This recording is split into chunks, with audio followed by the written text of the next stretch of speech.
चलिए आपको ले चलते हैं एक ऐसे हाई स्टेक्स इंटेलिजेंस ऑपरेशन की दुनिया में, एक ऐसी दुनिया जहां हर पल हर सेकंड कीमती है और दांव पर लगी है पूरे देश की सुरक्षा।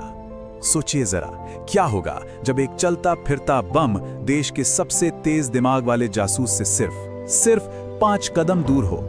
यही सवाल इस पूरी कहानी की जान है। एक ऐसी साजिश जिसकी परतें जब खुली तो सबके होश उड़ गए। तो इस कहानी की शुरुआत होती है एक हमले की नाकाम कोशिश से, लेकिन जो खतरा सामने दिख रहा था ना, वो असल में सिर्फ एक छलावा था, एक पर्दा जिसके पीछे एक बहुत बड़ी और भी खतरनाक साजिश छुपी हुई थी। तो हुआ यूं कि सोमवार की रात थी।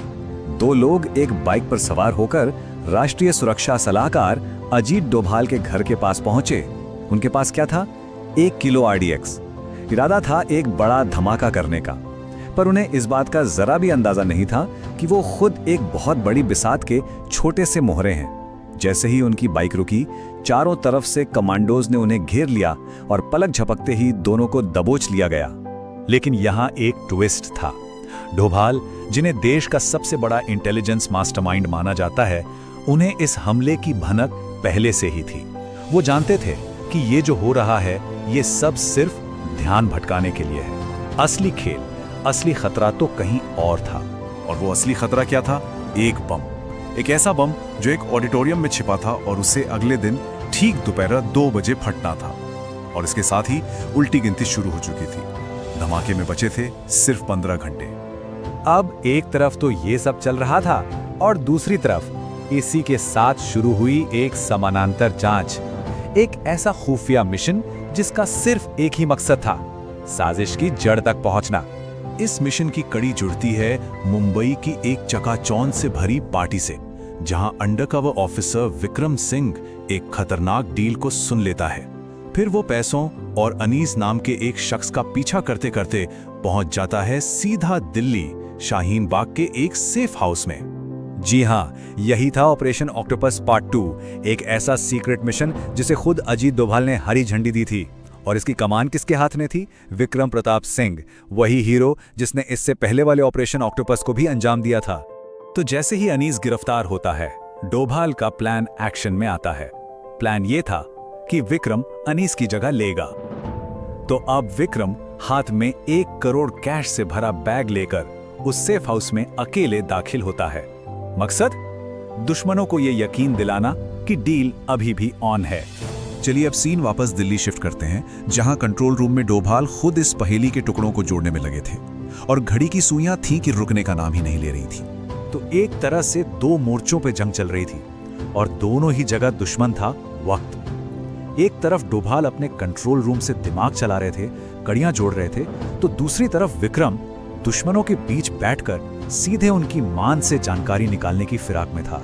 डोभाल को यह तो पता चल गया था कि निशाना कोई और नहीं बल्कि वो खुद हैं, लेकिन सवाल अब भी वही था, बम है कहां? वक्त बीता जा रहा था और टेंशन अपने चरम पर थी। धमाके में अब बचे थे सिर्फ 2 घंटे और बम का अभी तक कोई अता पता नहीं था। तभी विक्रम एक चाल चलता है। वो हाई सिक्योरिटी का बहाना बनाकर बम की लोकेशन के बारे में कुरेदता है और तब आदिल अकरम नाम का वो रिटायर्ड पुलिस ऑफिसर मुस्कुराते हुए कुछ ऐसा कहता है जिसने पूरे खेल को ही पलट कर रख दिया। और यहीं आता है कहानी का सबसे बड़ा, सबसे चौंकाने वाला मोड़। बम ऑडिटोरियम में था ही नहीं, बम अधिकारियों के अंदर था।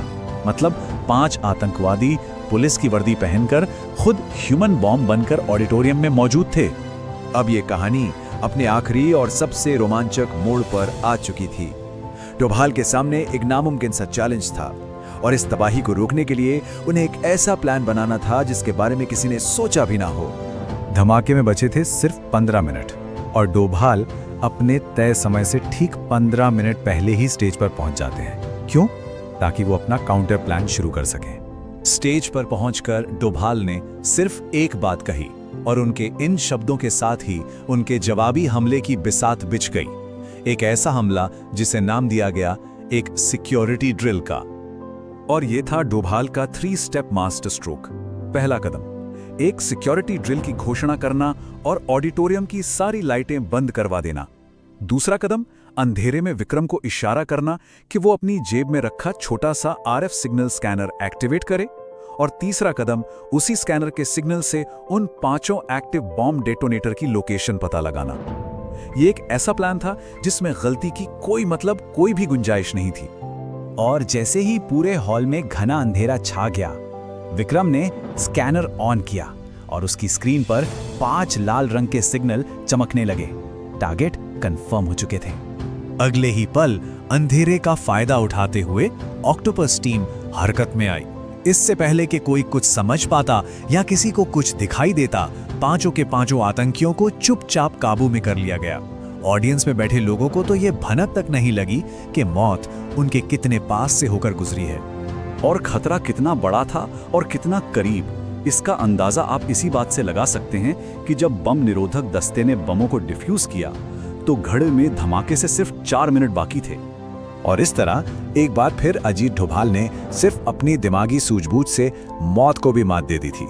ये कहानी हमें यही सिखाती है कि कैसे सही वक्त पर सही चाल सबसे बड़े खतरों को भी टाल सकती है, और कैसे एक असली मास्टरमाइंड हमेशा अपने दुश्मन से एक कदम आगे ही सोचता है।